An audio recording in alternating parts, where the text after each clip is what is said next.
الحمد للہ وحدہ والصلاة والسلام علی من لا نبی بعدہ۔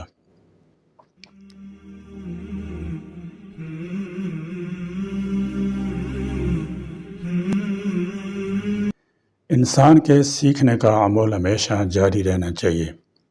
سیکھنے کی، علم حاصل کرنے کی کوئی عمر نہیں ہوتی۔ بہت سے لوگ مرتے دم تک علم حاصل کرنا جاری رکھتے ہیں، کیونکہ وہ جانتے ہیں کہ جو سیکھنا چھوڑ دیتا ہے وہ بوڑھا ہو جاتا ہے، چاہے اس کی عمر 20 سال ہو، اور جو سیکھتا رہتا ہے وہ کبھی بوڑھا نہیں ہوتا۔ اس لیے بزرگ فرماتے ہیں کہ ماں کی گود سے قبر تک علم حاصل کرو۔ ایک بار حضرت عبداللہ بن عباس رضی اللہ تعالی عنہما اپنے ساتھی سے بات چیت میں مصروف تھے کہ اس دوران ایک شخص آپ کے پاس آ بیٹھا۔ آپ نے اس سے کہا، میرے پاس آ جائیں۔ اس شخص نے کہا، اللہ تعالیٰ آپ کی عمر دراز کرے، مجھے اتنے عمدہ انداز سے سوال کرنا نہیں آتا جس طرح ان لوگوں نے سوال پوچھے ہیں۔ حضرت عبداللہ بن عباس رضی اللہ تعالی عنہما نے فرمایا، قریب آ جائیں، میں آپ کو قرآن مجید میں مذکور انبیاء کرام علیہم الصلاۃ والسلام کے بارے میں بتاتا ہوں۔ میں تمہیں آدم علیہ الصلاۃ والسلام کے بارے میں بتاتا ہوں کہ وہ کھیتی باڑی کرنے والے بندے تھے۔ حضرت نوح علیہ الصلاۃ والسلام کے بارے میں بتاتا ہوں کہ وہ ایک بڑھئی تھے۔ حضرت ادریس علیہ الصلاۃ والسلام کے بارے میں بتاتا ہوں کہ وہ ایک درزی تھے۔ حضرت داؤد علیہ الصلاۃ والسلام کے بارے میں بتاتا ہوں کہ وہ ذرہ بنانے کے ماہر تھے۔ حضرت موسیٰ علیہ الصلاۃ والسلام کے بارے میں کہ وہ چرواہے تھے۔ حضرت ابراہیم علیہ الصلاۃ والسلام کے بارے میں کہ وہ کھیتی باڑی کرنے والے تھے۔ حضرت صالح علیہ الصلاۃ والسلام کے بارے میں بتاتا ہوں کہ وہ تاجر تھے۔ حضور اکرم صلی اللہ تعالی علیہ وسلم نے صنعت و عرفت کی کتنی اہمیت بیان کی ہے، اس کا اندازہ ایک حدیث سے لگائیے۔ کسی شخص نے کبھی بھی اس سے اچھا کھانا نہیں کھایا جو وہ اپنے ہاتھوں سے کما کر کھائے۔ بے شک اللہ کے نبی داؤد علیہ السلام بھی ہاتھ سے کما کر کھاتے تھے۔ ایک بار دریافت کیا گیا کہ اللہ کے نبی سب سے پاکیزہ کمائی کون سی ہے؟ آپ صلی اللہ تعالی علیہ وسلم نے جواب دیا، انسان کا اپنے ہاتھ سے کمانا اور ہر جائز درست تجارت۔ حضرت عمر فاروق رضی اللہ تعالی عنہ فرماتے ہیں، جب میں کسی ایسے صحت مند نوجوان کو دیکھتا ہوں جس کی جوانی مجھے متاثر کر دے تو میں پوچھتا ہوں کیا اسے کوئی مہارت بھی آتی ہے؟ اگر لوگ کہیں کہ نہیں تو وہ نوجوان میری آنکھوں سے گر جاتا ہے۔ اسلام نے مہارت سیکھنے، اسکل پر توجہ دینے، نت نئے فنون جاننے کی حوصلہ افزائی کی ہے۔ سست، کاہل اور بیکار لوگ نہ دین کے لیے فائدہ مند ہیں نہ ہی دنیا کے لیے۔ اس لیے معاشرے میں لوگوں کی قدر ان کے پاس موجود مہارتوں کے بل بوتے پر ہوتی ہے۔ جیسی اور جتنی مہارتیں اتنی ہی قیمتی نوجوان، خاندان اور معاشرہ۔ فی زمانہ سیکھنا کیا ہے؟ کم و بیش ہر شعبے میں کچھ نہ کچھ نیا ہو رہا ہے۔ ایسے میں لازم ہو گیا کہ پیش رفت پر متوجہ رہا جائے اور اسی کے مطابق اپنے آپ کو بدلا جائے۔ یہ کام آسان ہے، نہ تیزی سے ہونے والا، یہ اب زندگی بھر کا معاملہ ہے، اور کسی نے طے کیا ہے کہ سیکھنا ہے تو پھر یہ بھی طے کرے کہ زندگی بھر سیکھتے رہنا ہے۔ جو زندگی بھر سیکھتے رہتے ہیں وہ اپنا معیار بلند کرتے جاتے ہیں اور چڑھتے سورج کا سا درجہ پاتے جاتے ہیں۔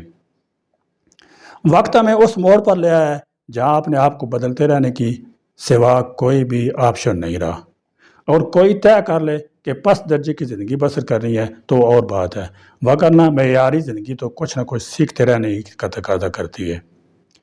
جدید ترین ٹیکنالوجی، بالخصوص IT سے متعلق ایپس اور دیگر جدتوں نے سیکھنے کے عمل کو تیز اور پیچیدہ کر دیا ہے۔ پیشہ ورانہ معاملات میں ہر وقت کچھ نہ کچھ نیا آتا ہی رہتا ہے۔ کوئی کتنی کوشش کرے کسی ایک مقام پر ٹھہر کر معیاری، پرسکون اور خوشحال زندگی بسر کرنے کے قابل نہیں ہو سکتا۔ بعض شعبوں میں لوگ سیکھنے کا عمل مستقل بنیاد پر یوں جاری رکھنا پڑتا ہے کہ ایسے کیے بغیر چارہ ہی نہیں ہوتا۔ طب، IT اور بینکنگ وغیرہ میں وہی لوگ آگے بڑھ جاتے ہیں جو زیادہ سے زیادہ سیکھتے رہتے ہیں۔ اب اعلیٰ تعلیم کا شعبہ بھی ایسا ہی ہے، جو زیادہ پڑھتا ہے خود کو اپڈیٹ کرتا رہتا ہے اور اپ گریڈیشن کی بھی جسے فکر لاحق رہتی ہے وہی کامیابی کی راہ پر بڑھتا رہتا ہے۔ جو لوگ کہیں رک جاتے ہیں اور سیکھنے کا عمل ترک کر بیٹھتے ہیں وہ کام تو کرتے رہتے ہیں تاہم کچھ زیادہ حاصل کرنے میں کامیاب نہیں ہو پاتے، اور یوں ان کی بے رنگ سی زندگی دور ایسی پہچانی جاتی ہے۔ آج کی دنیا میں کامیابی کا سب سے بڑا فنڈا ہے سیکھتے رہنا۔ سیکھتے رہے گا تو اندازہ ہوگا کہ زندگی کتنی حسین اور رنگین ہے۔ اس کا حقیقی حسن صرف اور صرف سیکھتے رہنے میں ہے۔ سیکھنے والے ہی زندگی اور دنیا کو بامعنی پاتے ہیں۔ پاکستان کا شمار دنیا کے ان ملکوں میں ہوتا ہے جہاں جوانوں کی تعداد بہت زیادہ ہے، کم از کم بھی 60 ملین نوجوان اس ملک میں ہیں جو اس ملک کی تقدیر سنوار سکتے ہیں، اسے دنیا کا ترقی یافتہ ملک بنا سکتے ہیں۔ اگر ہم حکومتوں پر لعنت ملامت سے فارغ ہو جائیں تو پھر ہمارے لیے بے شمار پلیٹ فارم کھلے ہوئے ہیں جہاں سے ہم مہارتیں سیکھ سکتے ہیں۔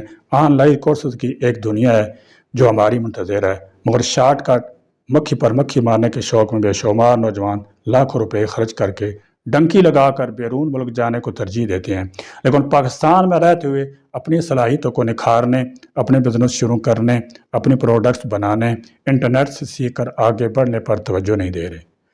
کسی بھی وقت فارغ نہ بیٹھیں، ہر وقت کچھ نہ کچھ پڑھتے ہی رہیں۔ امریکہ یورپ میں کس قدر پڑھنے کا رجحان ہے کہ اگر بس آنے میں 2 منٹ بھی 5 منٹ بھی ہوتے ہیں تو وہ اپنے ہینڈ بیگ سے کتاب نکال کر پڑھنا شروع کر دیتے ہیں۔ المیہ یہ ہے کہ ہم تحقیق نہیں کرتے۔ جب ہم تحقیق کرتے تھے، کتابیں پڑھتے تھے تو دنیا پر حکمرانی بھی کرتے تھے۔ اب جو قومیں پڑھتی ہیں، تحقیق کرتی ہیں تو دنیا پر حکمرانی بھی وہی کرتی ہیں، حق بھی انہیں کا بنتا ہے۔ تو آپ نے کتابوں سے دوستی لگانی ہے، کتابوں سے بھی رہنمائی حاصل کرنی ہے، اپنی روٹین میں کتابیں پڑھنا بھی شامل کر لیں، معمول بنا لیں۔ پہلا نمبر یہ ہے کتابوں سے رہنمائی حاصل کریں۔ نمبر 2 یہ ہے کہ آپ شخصیات سے رہنمائی حاصل کریں کہ میں اپنے کاموں، منصوبوں کو کس طرح پایہ تکمیل تک پہنچا سکتا ہوں۔ آپ کامیاب تاجر سے لے کر کامیاب صحافی تک، کامیاب کرکٹر سے لے کر کامیاب دکاندار تک، سب کا بایو ڈیٹا نکال کر دیکھیں، سب نے 0 لیول سے ہی اسٹارٹ لیا ہوگا۔ کسی بھی کام اور فن میں چھلانگیں مارنے والے منہ کے بل گرتے ہیں۔ کامیاب وہی لوگ ہوتے ہیں جو قدم بقدم آگے کی طرف بڑھتے ہیں، جو اپنے کاموں، منصوبوں، فن سے متعلق شخصیات سے ہم وقت کچھ نہ کچھ نیا سیکھنے کی کوشش میں لگے رہتے ہیں۔ شخصیات سے ملاقات میں بعض اوقات وہ گور اور راز ملتے ہیں جو ناکامی کو کامیابی میں بدل دیتے ہیں۔ سیکھنے سکھانے کا عمل کبھی ختم نہیں ہونا چاہیے، یہی تعلیم ہمارا مذہب بھی دیتا ہے۔ میں سے لے تک علم حاصل کرنے کی ترغیب دی گئی ہے۔ ہمیں بتایا گیا ہے کہ حکمت دانائی کی باتیں مومن کی گمشدہ میراث ہیں، یہ جہاں سے ملے فوراً لے لو۔ دنیا میں 2 قسم کی تکلیفیں ہوتی ہیں، ایک ہے سیکھنے سکھانے کی تکلیف، دوسری ہے جہالت اور پچھتاوے کی تکلیف۔ جو شخص پہلی قسم کی تکلیف برداشت کر لیتا ہے اسی دوسری تکلیف سے نجات مل جاتی ہے۔ جس طرح جہاں ہم مانگنے والوں کے سر اونچے نہیں ہوتے، اسی طرح جاہلوں کے سر بھی اونچے نہیں ہو سکتے۔ یہ اصول ہے، جو قوم علم، تحقیق، جدید ٹیکنالوجی کے میدان میں آگے ہوگی، دنیا کی قیادت بھی وہی کرے گی۔ جب ہم عثمان تحقیق اور ریسرچ کیا کرتے تھے تو دنیا پر حکمرانی بھی کیا کرتے تھے۔ آج جو پستی کا شکار ہیں تو اس کی ایک وجہ علم و تحقیق سے دوری ہے۔ یاد کریں وہ وقت جب ہم عثمان ہر میدان میں آگے ہوتے تھے، گھریلو زندگیوں سے لے کر سرکاری امور تک سب کام منظم ہوا کرتے تھے۔ بڑی سوچ تھی، ہم اپنا ویژن اور ہدف رکھتے تھے، انسانیت کی فلاح بہبود کے منصوبے تھے، تعمیر ترقی کے اعلیٰ نمونے تھے، با مقصد زندگی تھی، شاندار اہداف تھے، ہر میدان کے میر کارواں تھے۔ ایک طویل عرصہ دنیا پر حکمرانی کرتے رہے اور پھر رفتہ رفتہ ہم نے علم و تحقیق سے منہ موڑنا شروع کر دیا۔ ہمیں عیش و عشرت کی لت لگ گئی، یہاں تک کہ ہم نے تحقیق، ریسرچ، علم و ہنر کا میدان خالی چھوڑ دیا۔ ہمارے عیاش اور نالائق حکمرانوں نے علوم و فنون، جنگی مہارت، جرأت و بازی کو خیر آباد کہہ دیا۔ بتدریج پوری قوم لا و لاب میں لگ گئی، ہم آپس میں ہی دست گریباں ہو گئے، ہماری راتیں رنگین صبح 12 بجے ہونے لگی۔ بابر بعیش کوش کے عالم دوبارہ نیز ہمارا ماٹو ہو گیا۔ رب کائنات کا نظام تبدیل نہیں ہوتا، قدرت اللہ بدلہ نہیں کرتی۔ اگر ہم دوبارہ دنیا میں سرفرازی، عروج چاہتے ہیں تو اس کا طریقہ وہی ہے جو ہم نے چھوڑا تھا، یعنی ہمیں علوم و فنون، جدید تعلیم، ٹیکنالوجی، تحقیق، ریسرچ کے میدان میں آگے بڑھنا ہوگا، اپنی کھوئی ہوئی میراث کو دوبارہ حاصل کرنا ہوگا، علم کو اور نہ بچھونا بنانا ہوگا، لوٹ پیچھے کی طرف اے گرد ایام تو کا عملی نمونہ پیش کرنا ہوگا، سبق پھر صداقت کا، شجاعت کا، عدالت کا پڑھنا ہوگا، تاکہ دنیا کی قیادت کا کام لیا جا سکے، اور اس کا آغاز اپنے آپ سے کرنا ہوگا، خود کو، اپنے گھر کو، دفتر کو، معاشرے کو، سب سے بڑھ کر اپنی ذہنیت کو تبدیل کرنا ہوگا۔ عیش و عشرت کو چھوڑ کر محنت شاقہ، جہد مسلسل، عمل پیام کا تصویر بننا ہوگا۔ مقام شکر ہے کہ ہم عثمان ایک مرتبہ پھر علم و تحقیق، تعمیر و ترقی، فلاح و نجات، نظم و ضبط، اصول و قوانین کی طرف بڑھنے لگے ہیں، عالمی سطح پر بھی، ملکی سطح پر بھی، قومی سطح پر بھی اور انفرادی سطح پر بھی، ہر سطح پر، ہر میدان میں، ہر اعتبار سے آگے بڑھنے، ترقی کرنے کا سفر جاری رکھا ہوا ہے۔ اب یہ علم و تحقیق، تعمیر، ترقی، فلاح و بہبود، جستجو کا سفر رکنا نہیں چاہیے، بلکہ اس میں مزید اضافہ ہی ہونا چاہیے۔ اپنی ذات، میلانات اور رجحانات کا جائزہ لیں، ایک ہدف طے کر کے اپنی منزل کی جانب گامزن ہو جائیں۔ ایک بات تو اب طے ہو چکی ہے، وہ یہ کہ کچھ کرنا ہے تو میں سیکھنا نہیں بلکہ مسلسل سیکھتے رہنا ہے۔